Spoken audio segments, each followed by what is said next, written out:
Olá, gestantes, futuras mamães, sejam bem-vindas a uma nova aula. Hoje o nosso tema é de extrema importância. Vamos falar diga não à violência obstétrica. Eu vou ensinar para vocês o que é essa violência, muito falada hoje em dia pela mídia, e o que não é violência obstétrica. O contrário de violência obstétrica é parto humanizado. Existem muitas distorções teóricas e de conteúdo em cada uma dessas abordagens. Então, hoje vocês vão entender, eu vou trazer muitos exemplos até o final da aula do que é a violência obstétrica e o que é o parto humanizado, o que é permitido e o que é proibido, até mesmo pelo respaldo da lei. Então, fiquem comigo até o fim, porque vocês vão ter novos conhecimentos que com certeza vão te ajudar muito na hora do seu parto. Para quem não me conhece ainda, meu nome é Cintia Açúcar, sou psicóloga e terapeuta, ajudo você, gestante, a ter um parto sem medo e sem sofrimento. Então, já curta esse vídeo. Se você ainda não se inscreveu no canal, se inscreva, ative o sininho das notificações, porque toda semana tem vídeo novo com muito conteúdo gratuito para beneficiar o maior número possível de gestantes. Então, fiquem comigo até o fim, que tem muito conhecimento aí para vocês. Vamos entender, primeiro, o que é a violência obstétrica tão falada hoje em dia? Como o próprio nome diz, a violência é você atingir, atacar o outro, deixando a outra pessoa numa situação de vulnerabilidade. E quem comete esse tipo de violência obstétrica? Então, diferente do que se pensa por aí, é um médico? Não, é toda a equipe de assistência ao parto. Quando a gente fala de toda a equipe de assistência ao parto, a gente considera desde a atendente da recepção do hospital, quando você dá a entrada no hospital, na maternidade, como a primeira enfermeira que vai fazer a triagem, a próxima enfermeira que vai fazer o monitoramento, a eventual presença de uma obstetriz dentro da sala, o médico propriamente, todas as pessoas que fazem parte desse cenário de assistência ao parto são as pessoas que poderiam cometer um tipo de infração. Não é que vão cometer, mas poderiam. Então, a gente já desmistifica aquela ideia, é o médico. Não, não é o médico, não é só o médico. Pode acontecer com qualquer pessoa que esteja ligada a essa rede de apoio. Então, a violência acontece quando a mulher é deixada numa situação de vulnerabilidade, quando ela está numa situação onde ela tem poucas condições, recursos de reagir ou de colocar a sua opinião ou fazer com que ela seja prevalecida. Eu vou trazer aqui vários exemplos do que é considerado, até mesmo pela lei, como eu mencionei, exemplos de violência obstétrica. Então, o primeiro tipo de violência obstétrica mais comum por aí é o desrespeito, que pode ser físico ou emocional. Físico é quando qualquer uma dessas pessoas profissionais de assistência ao parto mexe na mulher de uma forma desrespeitosa, ou batendo assim, ou empurrando, ou beliscando, ou tentando empurrar sem respeito à barriga, qualquer tipo de interferência física no corpo da mulher sem que ela dê permissão, é considerado um desrespeito, é considerado uma violência. Outro tipo muito comum é o desrespeito emocional. São as famosas palavras desrespeitosas que são usadas, como por exemplo, não grita, fica quieta, shh, faz silêncio. Esse tipo de palavreado que traz para a mulher muita insegurança, muito medo e coloca a gestante numa situação extremamente vulnerável, mais uma vez. Um parênteses aqui bem importante, esse tipo de violência também muita gente acha que acontece só na hora do parto. Não. Infelizmente, durante o pré-natal, a mulher está sujeita a isso também. Durante as consultas do pré-natal, é sempre importante verificar, escolher uma equipe que ela tenha, que ela possua os mesmos valores que você, os valores morais, éticos, valores de vida, de respeito e que compartilhem também a mesma visão do parto que você deseja. Isso é muito importante. Então, qualquer tipo de desrespeito verbal, ele é considerado sim uma violência emocional, mas é considerado sim uma violência obstétrica também. E como eu mencionei, não acontece somente no parto, pode acontecer desde a gestação. Então, fique atenta, fique ligada e preste atenção como essa equipe que você já conhece tem se relacionado com vocês. Esses são os tipos mais comuns, mas eu vou listar aqui vários outros exemplos. Antigamente, o parto, só para vocês entenderem da onde surgiu essa violência obstétrica, sempre existiu, ela é nova, porque agora está muito na mídia. Então vamos entender em que contexto ela surgiu. Antigamente, os partos eram domiciliares, eles eram feitos em casa, com as famosas parteiras ou doulas. E com todo o avanço da medicina, da anestesia, isso já foi pós-guerra, por volta de 1950, o parto passou a ser um evento hospitalar. Quando a gente fala hospitalar, a gente entende que é no hospital. E a gente sabe que hospital remete a quê? A protocolos, padrões. É assim que funciona. Eu não estou questionando aqui se isso é bom ou ruim, estou trazendo um fato para vocês entenderem.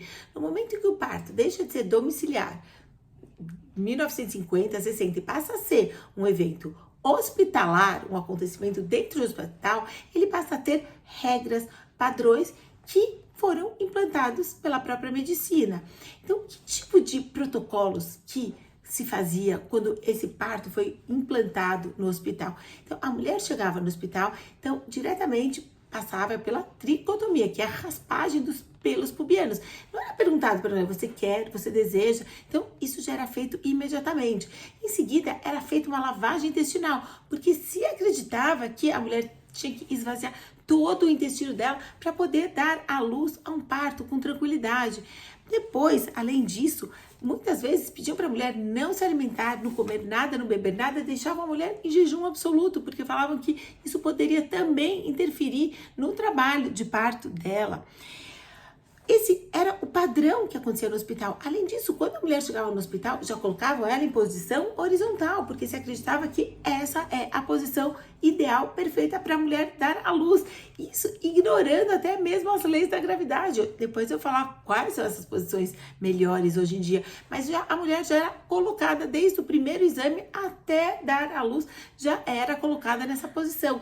Além disso, o que acontecia também como protocolo? O bebê nasceu, ele não ia para o encontro da mãe, ele já ia direto para o berçário, para a pesagem, etc, etc. Até esse bebê voltar ao colo da sua mãe tinha um grande intervalo. Então, isso era o padrão protocolo hospitalar. E esse protocolo, ele foi mantido até hoje em muitas instituições.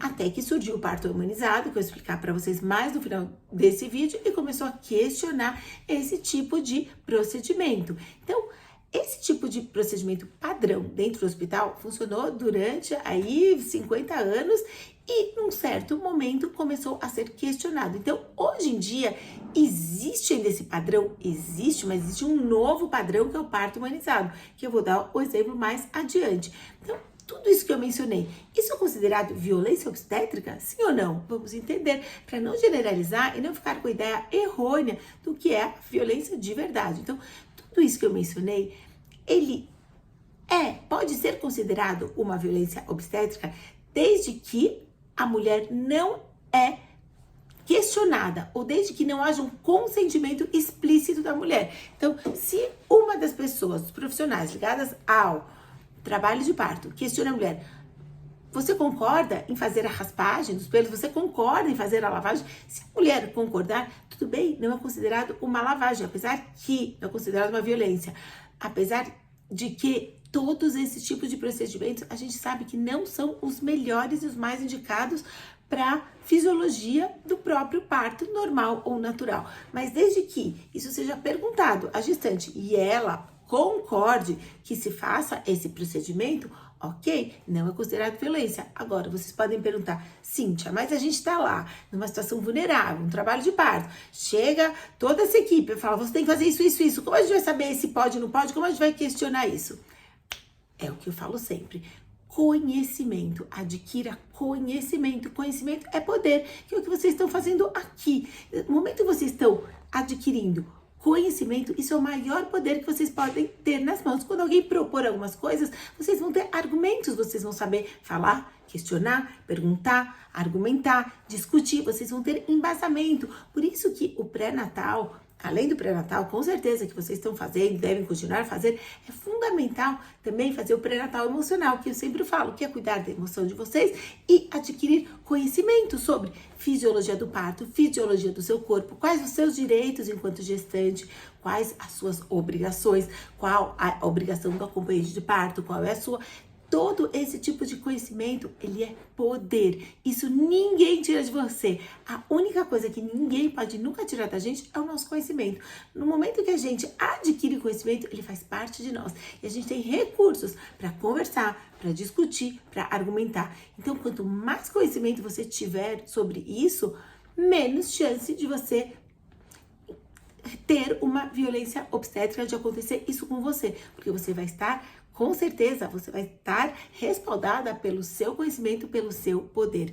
Então, como eu estou mencionando aqui sobre outros tipos de violência que existem. Então, existem algumas mais comuns ainda. Por exemplo, a famosa episiotomia. O que é isso? É um corte que é feito numa musculatura na região entre a vagina e o ânus para aumentar a área do bebê sair, para aumentar essa dilatação e facilitar a saída do bebê. Isso é permitido ou isso é proibido? Entendam agora. Isso é permitido desde que se faça com anestesia e com o consentimento da mulher. Porque se você não tiver o seu consentimento, ou se for feito sem anestesia, é considerado sim um tipo de violência. Então, entenda, tudo tem que ser conversado. E é claro, se na hora do parto o obstetra for fazer, ou alguma das assistentes for fazer, provavelmente vai te comunicar, vai falar. E se alguém que você confia, que você já fez o pré-natal, que você já sabe, que alguém já te explicou os seus direitos, as suas obrigações, você vai se sentir muito mais respaldada nesse momento. Então, episiotomia depende da forma como ela é feita, depende da forma como ela acontece, ela pode ser considerada. É em todos os casos? Não, não é. Tem casos que existe sim uma necessidade médica. Tudo bem, isso vai ser feito e com anestesia para não ter dor. Isso tem que ser perguntado e consentido por você, gestante. Então, entenda, é fundamental que você saiba o que é o seu direito para você poder se manifestar e manifestar o seu desejo. Outro tipo também de casos que acontece, por exemplo, em relação à posição. Você vai chegar no hospital direto naquela posição. Essa é a melhor posição. Antigamente as mulheres davam à luz de pé, de cócoras, porque isso tá a favor da lei da gravidade. A gente sabe que tudo puxa para baixo, como a gente aprende na escola. Então, sabendo disso, antigamente era só assim que funcionava. Hoje em dia, não, já chega já naquela posição. Eventualmente, se você quiser andar, se você quiser fazer os exercícios, as técnicas que eu tô sempre aqui ensinando, as massagens, as posições, a respiração, você tem esse direito de andar, de circular, você tem isso. Então é importante que você saiba isso para poder manifestar o seu desejo e a sua vontade naquele momento. É claro que muitos médicos optam em fazer por assim, dessa forma, optam em anestesia, tudo bem, não tô falando que isso não está certo, mas desde que isso seja conversado, seja mostrado para você, você sabendo que existem outras posições, que você gostaria de tentá-las, isso você está no seu direito. É claro, isso, o ideal é que não seja conversado na hora que o bebê está nascendo. Até pode ser, mas o ideal é que tudo isso já seja conversado antes, durante a gestação, durante o seu pré-natal. Então, para você entender até o tipo de posição, se for aquilo obrigado pelo seu médico, pelo seu obstetra, tem que ser dessa forma, é um tipo de violência. Se isso for conversado, você consentir, tudo bem, tá no seu direito de você falar como é a posição que você gostaria. Então, por exemplo, outro tipo de violência que pode acontecer é voltar para como era antigamente.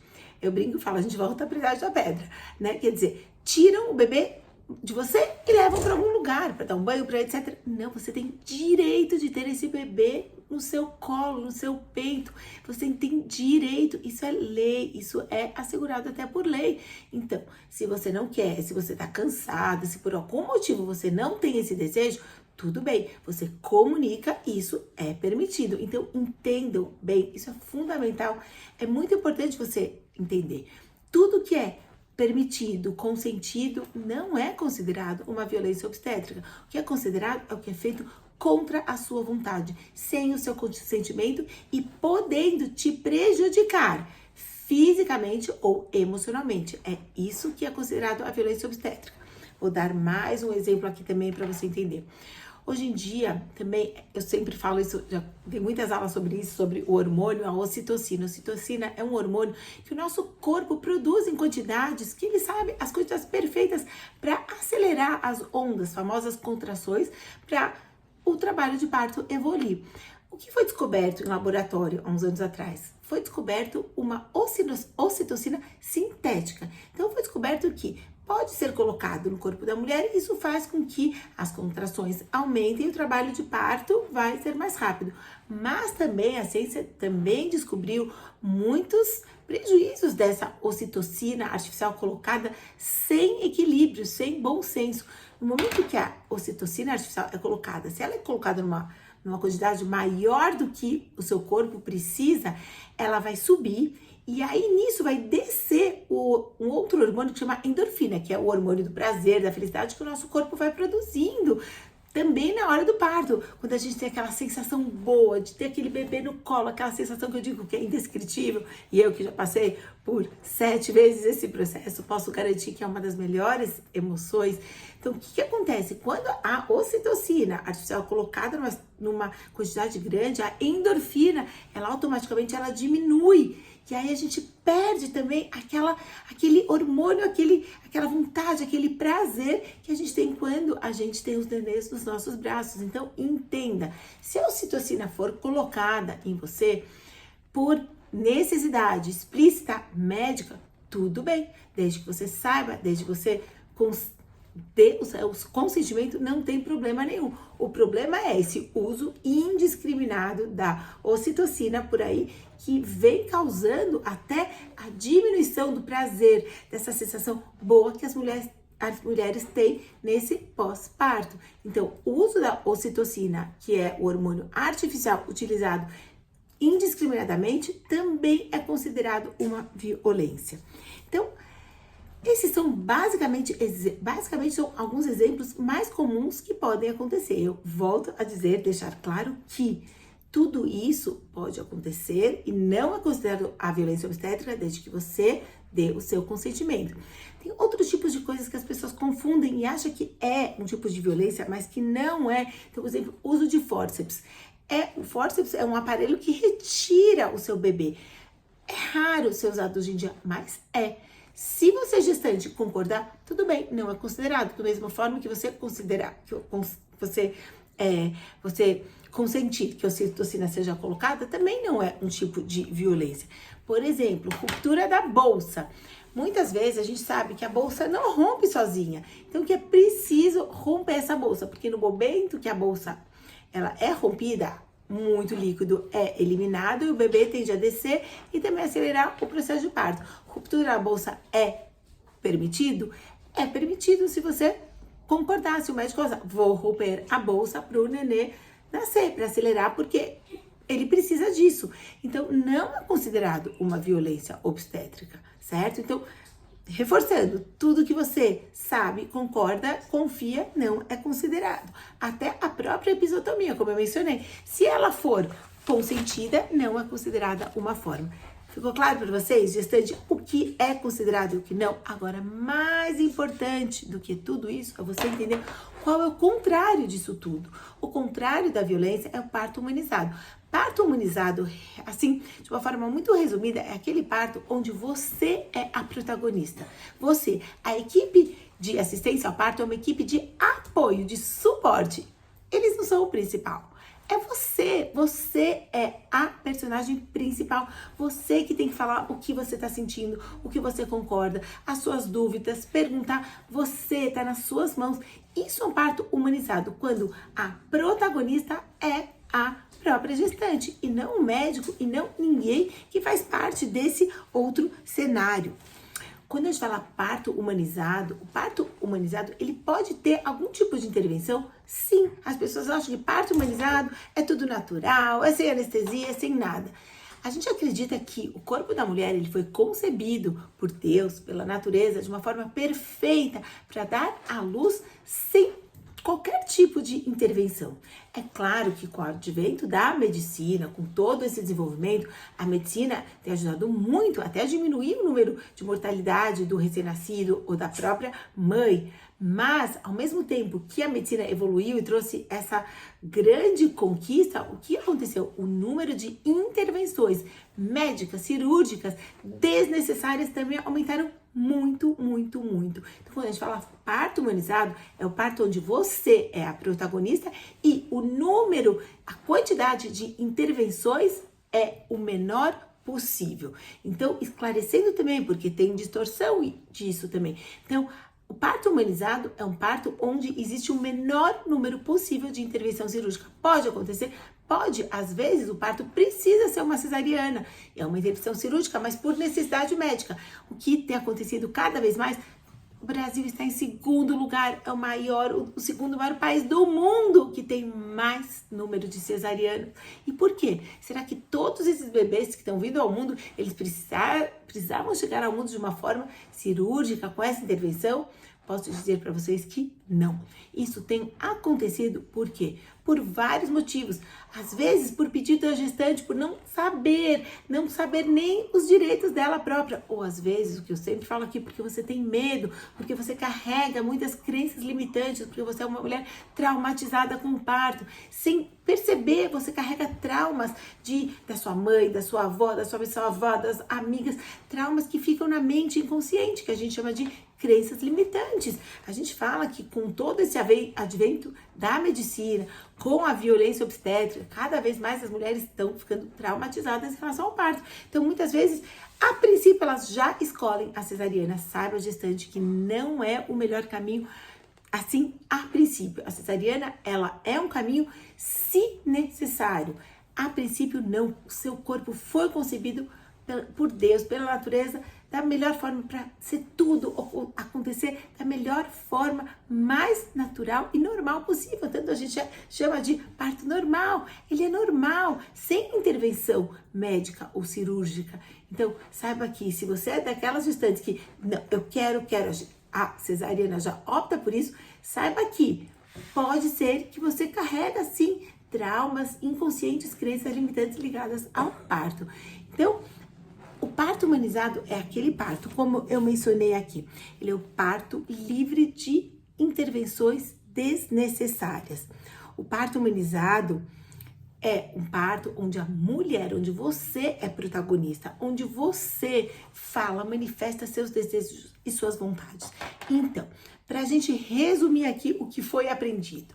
Então, eu dei vários exemplos de violência obstétrica. Então, você saiba o que pode acontecer quando você não consente, quando você não concorda com aquele tipo de atuação da equipe de assistência ao parto. Em contrapartida, o parto humanizado, onde você tem o papel principal, você sabe o que você é capaz de fazer, o que o seu corpo é capaz de fazer. Então, se eu pudesse resumir tudo isso e falasse o que é mais importante de tudo isso que eu mencionei na aula adquira conhecimento. Conhecimento é poder. Adquira conhecimento da fisiologia do seu corpo, da fisiologia do parto, dos seus direitos, das suas obrigações, da função da equipe médica. Você saiba disso tudo, aprenda. Da mesma forma que você está fazendo pré-natal com o seu médico, obstetra, faça o pré-natal emocional. Cuidar das emoções significa ter conhecimento também, porque o conhecimento vai te trazer segurança, vai te trazer confiança, você vai acreditar que você é capaz, você vai saber o que você pode, o que o seu corpo é capaz de fazer, o quanto a natureza está a seu favor. Então, diga não à violência obstétrica. E para você dizer não, entenda o que é o parto humanizado. Entenda que você é a protagonista dessa experiência maravilhosa da sua vida. E para você conseguir ser a protagonista e para você dizer não à violência, o único caminho é adquira conhecimento. Que é o que você está fazendo aqui. O conhecimento é o maior poder, é a maior arma que você tem nas mãos. Com isso nas suas mãos, você vai ser aquela mulher empoderada, forte, para dizer não a esse tipo de violência e para dizer sim ao parto humanizado, onde você está no lugar principal. além de trazer benefícios para você, vai trazer também para o seu bebê. Ele nascendo numa atmosfera de respeito, de amor, de afeto. Isso é fundamental desde os primeiros minutos da vida dele. Espero que vocês tenham gostado dessa aula. Se você tem alguma dúvida, não ficou claro, gostaria de fazer alguma pergunta, não hesite em comentar aqui embaixo, deixe a sua mensagem e na próxima aula vou trazer mais conteúdo gratuito, mais informações para que o seu parto seja realmente uma das melhores experiências da sua vida. Então, não esqueça de curtir esse vídeo, de se inscrever no canal, de ativar o sininho das notificações e comente aqui se você gostou desse vídeo. E qualquer outra pergunta, dúvida, estarei aqui para poder compartilhar. Me sinto muito grata, feliz e honrada em poder participar desse momento tão importante da vida de vocês. Então, a partir de agora, assuma o seu papel, seja protagonista, lute por um parto humanizado e diga não à violência obstétrica. Um beijo muito grande e até a próxima aula.